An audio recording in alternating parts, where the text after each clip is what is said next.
জনপ্ৰিয় ইউটিউবাৰক নৃশংস আক্ৰমণ ৰাজবীৰ আহমেদ নামৰ ইউটিউব চেনেলটোত গীত পৰিৱেশন কৰি জনপ্ৰিয়তা অৰ্জন কৰিছিল মৰিগাঁৱৰ এইজন কিশোৰে বহু সময়ত সন্মুখীন হৈছিল কটু মন্তব্যৰো প্ৰায়ে হেটাৰ্ছৰ টাৰ্গেট হৈছিল ইউটিউবাৰজন কেতিয়াবা মাতৃ কেতিয়াবা পিতৃক লৈ অশালীন মন্তব্য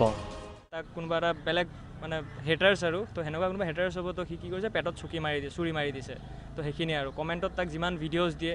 ভিডিঅ'ছত মানে তাৰ বেয়া কমেণ্ট থাকিবই মাক বাপেকক লৈ পেলাই গালি দিয়ে পিছত আকৌ ৰিলিজিয়াছ লৈ পেলাই গালি দিয়ে সেইবিলাক লৈ গালি দিয়ে পিছত এদিন সি ফটো চটো উঠাবৰ কাৰণে গ'ল তো তাৰ ওচৰতে আছিল তাৰপিছত 10 মিনিট পিছত কোনোবা ফোন কৰি দিয়া বুলি ক'লে তো ফোন কৰি দিয়াৰ পিছত সি আহিলে বাইক লৈ আহি পেলাই আপোনাৰ চুৰি এটা হাততে আছিল তো প্ৰথমতে ডিঙিত মাৰিবৰ কাৰণে চেষ্টা কৰিলে তো ছেভ কৰাৰ পিছত তো ইয়াতে কাট পৰিছে ইয়াতে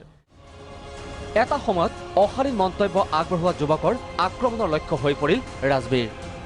মৰিগাঁৱৰ এক স্থানত ৰাজবীৰক এজন যুৱকে চুৰিৰে হানিলে অভিযোগ সৰফৰাজ নামৰ এজন যুৱকৰ বিৰুদ্ধে তেওঁৰ নামটো সৰফৰোজ বুলি তেনেকুৱা নাম তাৰ আমাৰ তাৰে হয় মৰিগাঁৱৰে হয় দলবাৰীত হৈছে ঘটনাটো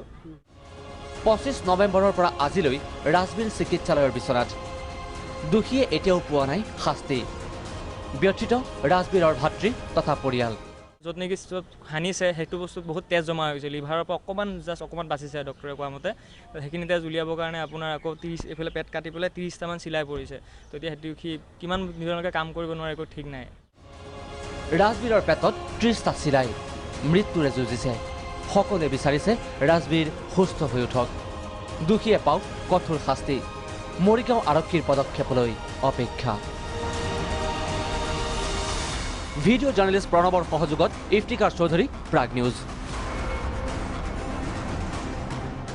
সকলোকে আপোন কৰি ৰাখে নিজৰ প্ৰতিটো স্পন্দন যেতিয়া ঘৰ সজা হয় হেলদি চিমেণ্টেৰে অমৃত চিমেণ্ট শুনক নিজৰ ঘৰৰ স্পন্দন